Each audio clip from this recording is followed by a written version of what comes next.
നമസ്കാരം. ജ്യോതിഷത്തിലെ കാണാപ്പുറങ്ങൾ തേടുന്ന പ്രണവ സെഗ്മെന്റിലേക്ക് ഏവർക്കും സ്വാഗതം. ഇന്ന് ജ്യോതിഷ സംബന്ധമായ സംശയ നിവാരണത്തിനായി നമുക്കിവിടെ എത്തിയിരിക്കുന്നത് പ്രശസ്ത ജ്യോതിഷാചാര്യൻ ശ്രീ KV സുഭാഷ് തന്ത്രി സാറാണ്. സാറിനെ ഞാൻ ഈ പ്രോഗ്രാമിലേക്ക് ക്ഷണിച്ചുകൊള്ളുന്നു. സാർ നമസ്കാരം. നമ്മൾ മുമ്പ് പല എപ്പിസോഡിലും പറയുണ്ടായി വാസ്തുവിനെ കുറിച്ചിട്ടും. അപ്പോൾ അതിൽ കുറച്ചും കൂടെ ഒന്ന് വെളിച്ചം വിതറുന്ന രീതിയിൽ സാർ ഒന്ന് വിശദീകരിക്കാമോ? ഇപ്പോഴും ഒരുപാട് സംശയങ്ങൾ ആളുകൾ വാസ്തുവിനെ സംബന്ധിച്ച് വരുന്നുണ്ട്. ഒരുപാട് പേര് വീട് വെക്കുന്നതിൽ വാസ്തു നോക്കണോ വേണ്ടേ എന്നൊക്കെ ആകെ കൺഫ്യൂസ്ഡ് ആണ്. അപ്പോൾ സാറൊന്ന് അതായത് വാസ്തു നോക്കണ്ടെന്ന് പറയുന്ന ഇന്നത്തെ തലമുറയിൽ സംഭവിച്ചിട്ടുണ്ട്. ഈ ലേഖനങ്ങൾ വരെ വരാറുണ്ട് ബുക്കുകളിലും പത്രങ്ങളിലൊക്കെ. അതൊക്കെ എഴുതുന്നത് ഒരുപാട് വിദ്യാഭ്യാസമുള്ള എഞ്ചിനീയർമാരാണ്. അപ്പോൾ ഒരുപാട് വിദ്യാഭ്യാസമുള്ള എഞ്ചിനീയർമാരെ എഴുതുമ്പോൾ ഈ പത്രക്കാരെ സമ്മതിക്കുന്നുണ്ട്, ജനം സമ്മതിക്കുന്നുണ്ട്. അപ്പോൾ എന്ത് സംഭവിക്കുന്നത്, ചിലർ പറയും വാസ്തു എന്ന് പറഞ്ഞാൽ എല്ലാം തട്ടിപ്പാണ്, ഇതിൻ്റെ ഒന്നും ആവശ്യമില്ല. അപ്പോൾ നമ്മൾ അവരോട് പറയുന്നത് ആ തട്ടിപ്പ് എന്ന് പറയുമ്പോൾ ഇത് തട്ടിപ്പ് എന്ന് പറഞ്ഞു കൊടുക്കുമ്പോൾ വേറെ കാര്യമുള്ളത്. ഇപ്പോൾ യുക്തിവാദി പറയുന്നുണ്ട് ദൈവമൊന്നുമില്ല, ഇതെല്ലാം തട്ടിപ്പെന്ന് പറയുമ്പോൾ ഈ യുക്തിവാദി എന്ന് പറയുന്ന ഒരാൾക്ക് ഒരിക്കലും ഒരാളെയും രക്ഷപ്പെടുത്താനുള്ള ഒരു കഴിവില്ല. വെറുതെ ഇങ്ങനെ തട്ടിപ്പാണ് ഇതെന്ന് പറയാൻ മാത്രമേ പറ്റുന്നുള്ളൂ. അതേ സമയത്ത് ജ്യോതിഷം കൈകാര്യം ചെയ്യുന്ന ഏതൊരു ആചാര്യനും കാര്യം അങ്ങേര് ചിലപ്പോൾ ജീവിക്കാൻ വേണ്ടി ചെറിയ ചെറിയ തട്ടിപ്പുകളൊക്കെ ചെയ്യുന്നുണ്ടാവാം, ഇല്ലയെന്ന് പറയുന്നില്ല. അങ്ങനെ ഉണ്ടെങ്കിൽ പോലും ഇപ്പോൾ ഒരു കുട്ടിക്ക് വൈകിട്ട് എപ്പോഴും കരച്ചിലാണ്, ഡോക്ടറെ കണ്ടു മരുന്ന് കൊടുത്തിട്ടൊന്നും കുട്ടിയുടെ കരച്ചിൽ നിൽക്കുന്നില്ല. ഈ ജോലിസിൻ്റെ അടുത്ത് പോയി ഇത്തിരി ഭസ്മം ജപിച്ച് തലയിൽ തൊടുകയും നെറിയിൽ തൊട്ട് കഴിയുമ്പോൾ കുട്ടിയുടെ കരച്ചിൽ മാറുന്നുണ്ട്. അപ്പോൾ അത് തട്ടിപ്പാണെന്ന് പറയാൻ പറ്റുമോ? അപ്പോൾ ശരിക്കും പറഞ്ഞാൽ അത് ആ ആചാര്യനൊരു കഴിവുണ്ട്. ആ കഴിവുള്ളതുകൊണ്ടാണ് ആ കുട്ടിയുടെ കരച്ചിൽ നിന്നത്. ഈ യുക്തിവാദി അതൊന്നും മാറ്റാൻ പറ്റുമോ? യുക്തിവാദി എന്നിട്ട് തലയിൽ കൈവയ്ക്കുകയോ അല്ലെങ്കിൽ എടുത്ത് കൊണ്ടുനടക്കുകയോ ചെയ്താൽ ഈ കുട്ടിയുടെ കരച്ചിൽ മാറുമോ? അപ്പോൾ അത് അങ്ങനെ നമുക്ക് തിരിച്ച് യുക്തിവാദിനോട് ചോദിക്കാൻ ഒരുപാട് ചോദ്യമുണ്ട്. കാരണം അവർ യുക്തി പറയാം, നമ്മളും പറയുന്നുണ്ട് യുക്തി അനുസരിച്ച് ജീവിക്കണം. പക്ഷേ എല്ലാം യുക്തിയുടെ പിന്നാലെ പോകരുത്. അപ്പോൾ ഇങ്ങനെ ഈ പറഞ്ഞ കുട്ടിയുടെ കരച്ചിൽ മാറ്റാന്ന് പറയുന്നത് നിസ്സാര ഒരു കാര്യമല്ല. അപ്പോൾ ഈ ഭസ്മം വെറുതെ ഒന്ന് നെറ്റിയിൽ തൊട്ടുമ്പോഴേക്കും കുട്ടിയുടെ കരച്ചിൽ മാറി. ഡോക്ടർ ഒരുപാട് ശ്രമിച്ചിട്ട് പറ്റാത്തൊരു കാര്യമാണ്.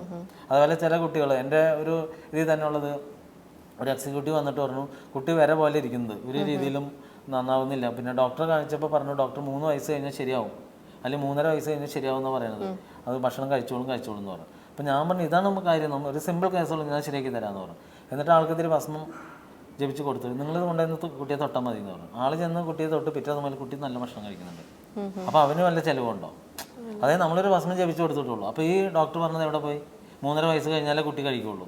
അപ്പോൾ ഈ ഇത്രയും കാലം ഇവർ ട്രീറ്റ് ചെയ്ത് കൊച്ചിനെ കൊണ്ട് ആഴ്ചയിൽ ആശുപത്രി പോയിട്ട് വല്ല കാര്യം ഉണ്ടാകും. അപ്പോൾ ഇത് നമ്മളൊരു ചെറിയ ഭസ്മം ഒരു 5 മിനിറ്റ് കൊണ്ട് സംഭവം കൊടുത്തു അയാൾ ചെന്നിട്ട് തൊട്ട് കഴിഞ്ഞപ്പോൾ പിറ്റേ ദിവസം മുകളിൽ നമ്മളെ വിളിച്ചു പറഞ്ഞത് കുട്ടി ഭക്ഷണം കഴിക്കുന്നുണ്ട്, പ്രശ്നമൊന്നുമില്ലെന്ന്. അപ്പോൾ ഇതൊക്കെ യുക്തിവാദി എന്ന് പറയും, ഈ ഡോക്ടർക്ക് സാധിക്കാത്തില്ല. അതേപോലെയാണ് വാസ്തു. അപ്പോൾ വാസ്തു എന്ന് പറയുന്നത് നമ്മൾ ഈ പോസിറ്റീവ് എനർജിയിൽ കിടക്കാൻ വേണ്ടിയിട്ടാണ് വാസ്തു കൈകാര്യം ചെയ്യുന്നത്. അപ്പോൾ പോസിറ്റീവ് എനർജി എന്ന് പറഞ്ഞാൽ നിങ്ങൾ മനസ്സിലാക്കുക, ഒരു ലിറ്റർ വെള്ളം എന്ന് പറയുന്നത് 1 ലിറ്റർ ഉള്ളളവുള്ള കുപ്പി ആയിരിക്കണം. അതാണ് 1 ലിറ്റർ വെള്ളം. അല്ലാതെ മൊത്തത്തിൽ ഈ കുപ്പി അടക്കം 1 ലിറ്റർ വരുവുള്ളെങ്കിൽ അത് 1 ലിറ്റർ എന്ന് പറയാൻ പറ്റില്ല, അതിൻ്റെ അളവ് തെറ്റി. അപ്പോൾ അളവ് തെറ്റുമ്പോൾ നമുക്ക് ആ 1 ലിറ്റർ വെള്ളം കിട്ടാതെ വരും. അതേപോലെ ഈ തോന്നണ മാതിരിയുള്ള, അതായത് വാസ്തു ക്ലിയർ ചെയ്യേണ്ടതെന്ന് പറയുമ്പോൾ ഈ ഉള്ളളവ് കറക്റ്റ് അല്ലാതെ കിടക്കുമ്പോൾ നമ്മൾ വാങ്ങിയിരിക്കുന്നത് 1 കിലോഗ്രാം ധാന്യമാണ്, നമുക്ക് കിട്ടിയിരിക്കുന്നത് 960 ഗ്രാമുള്ളൂ, 40 ഗ്രാം മൈനസാണ്. അതേപോലെയുള്ളൊരു ഫീലാണ് ജീവിതത്തിൽ വരിക.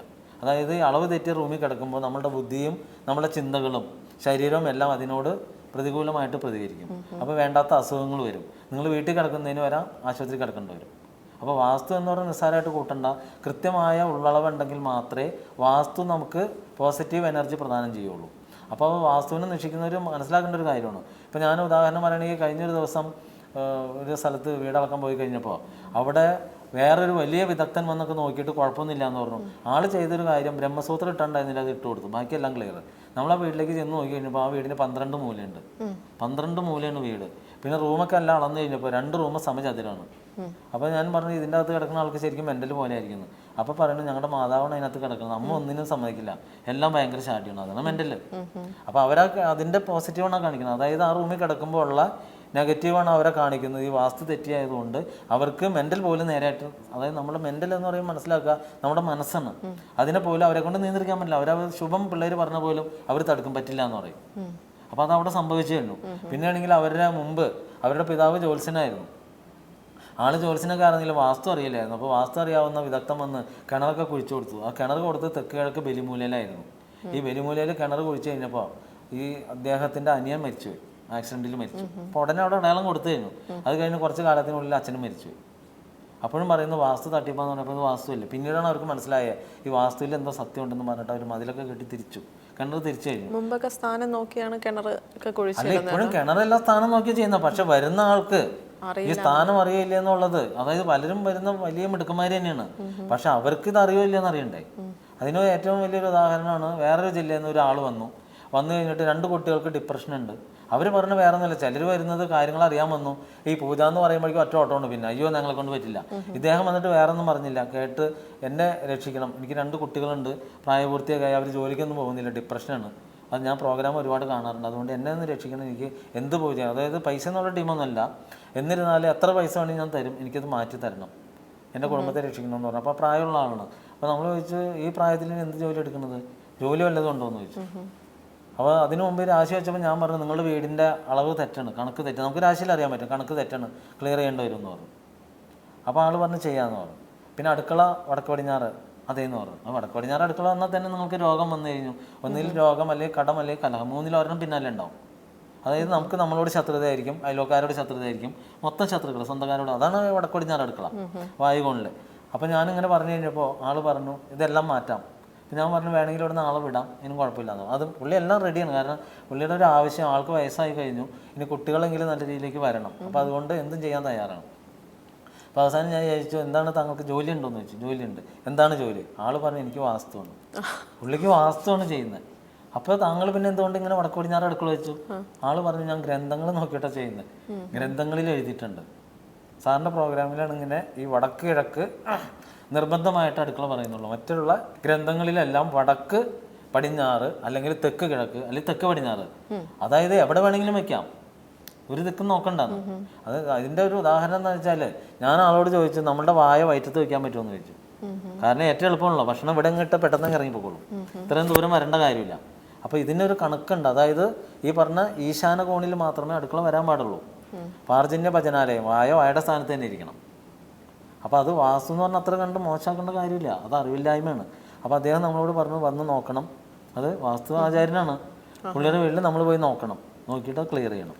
അപ്പോൾ വാസ്തു പുരുഷൻ കിടക്കുന്ന പൊസിഷൻ അങ്ങനെയൊക്കെ, വാസ്തു പുരുഷന്റെ കിടപ്പിന്റെ പൊസിഷനോ വാസ്തുവായിട്ട് യാതൊരു ബന്ധമില്ല. അത് നമ്മൾ കഴിഞ്ഞ എപ്പിസോഡിൽ പറഞ്ഞിരുന്നു.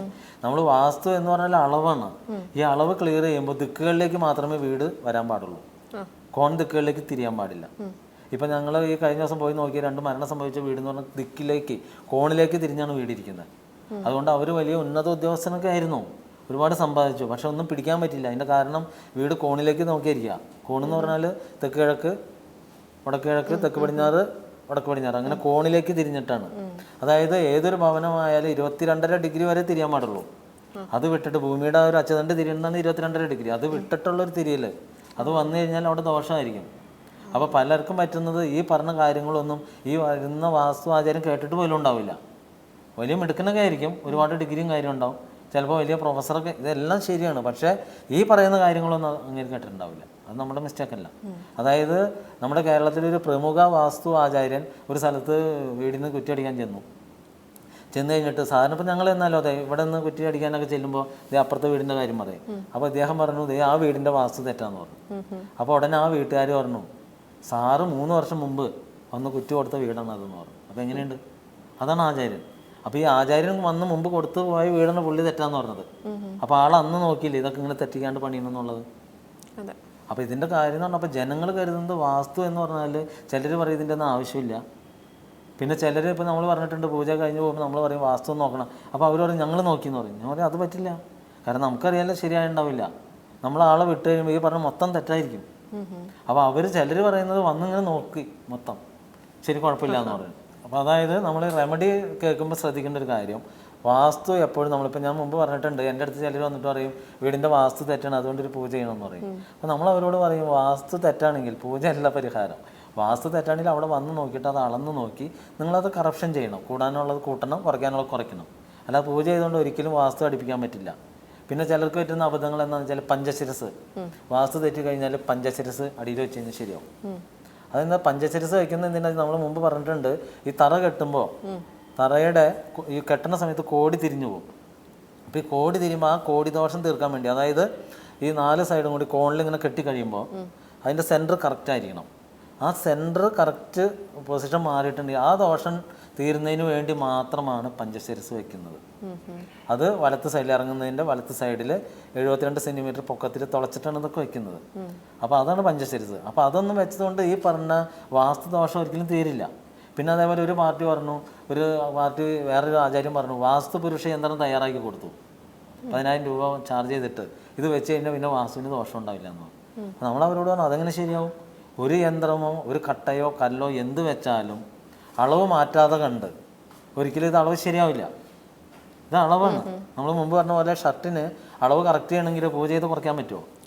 അങ്ങനെ നമുക്ക് ഈ പൂജ ചെയ്ത് മരിച്ചേനെ ഇങ്ങനെയൊക്കെ ഉള്ള ഒരു സ്ഥിതി ഉണ്ടായിരുന്നെങ്കിൽ. അപ്പോൾ അതായത് നിങ്ങൾ മനസ്സിലാക്കുക, ഈ വാസ്തു എന്ന് പറയുന്ന അളവ് തന്നെയാണ്. അളവ് എപ്പോഴും അത് അളന്ന് നോക്കിയിട്ട് തന്നെ ക്ലിയർ ചെയ്യണം. അപ്പോൾ അളക്കാൻ വന്നു എന്ന് പറഞ്ഞിട്ട് കാര്യമില്ല, അവരെ കൊണ്ട് അളപ്പിക്കണം. പിന്നെ വന്നിരിക്കുന്ന ആൾക്ക് ഈ അളക്കാൻ അറിയുമെന്ന് ആദ്യം നോക്കണം. നമ്മൾ കഴിഞ്ഞ ദിവസം പറഞ്ഞിരുന്നു, ഒരു വിദ്വാൻ സ്വന്തം റൂം അളക്കാൻ പോലും അറിയില്ലാത്തൊരു വിദ്വാനാണ് ഒരു വീട് അളക്കാൻ പോയത്. അപ്പോൾ അത് അവരുടെ അനുഭവയോഗം. അത് അങ്ങേരെ എന്നോട് പറഞ്ഞത് ഞാൻ തന്നെ ചെല്ലണമെന്ന് അവർക്ക് അത്ര നിർബന്ധമായിരുന്നു. വലിയ മിടുക്കനായതുകൊണ്ട് അങ്ങേര് തന്നെ ചെല്ലണമെന്ന് താല്പര്യമായിരുന്നു. അപ്പം നമ്മൾ ചിന്തിച്ചാൽ എന്തായിരുന്നു വെച്ചാൽ, ആളോട് തിരിച്ചൊന്നും ചോദിച്ചില്ല, നമുക്ക് തോന്നിയത്. അതായത് സ്വന്തം റൂം പോലും ശരിയാക്കാൻ കഴിയില്ലാത്തൊരാൾ മറ്റൊരാളുടെ വീടാണ് നോക്കുന്നത്, ഒരു റൂമല്ല, മൊത്തം വീട് എന്ന് പറഞ്ഞാൽ എത്രയോ സംഭവം നോക്കാനുണ്ട്. അത് തന്നെ പ്രോഗ്രാം ഈ വാസ്തു തന്നെ നമ്മൾ പറഞ്ഞു പോകണമെന്നുണ്ടെങ്കിൽ പല എപ്പിസോഡ് കടന്നാൽ പോലും നമുക്ക് പറഞ്ഞു തീരാൻ പറ്റില്ല. അപ്പം അത്രയും വിശാലമായൊരു ശാസ്ത്രമാണ് ഈ ഒരു റൂം അളന്ന് മാറ്റാൻ കഴിയില്ലാത്തൊരു വിദ്വാൻപായിട്ടൊരു വീട് അളന്നു എന്ന് പറയുമ്പോൾ. അങ്ങേര് പറഞ്ഞപ്പോൾ നമുക്ക് കോമഡിയാണ് തോന്നിയത്.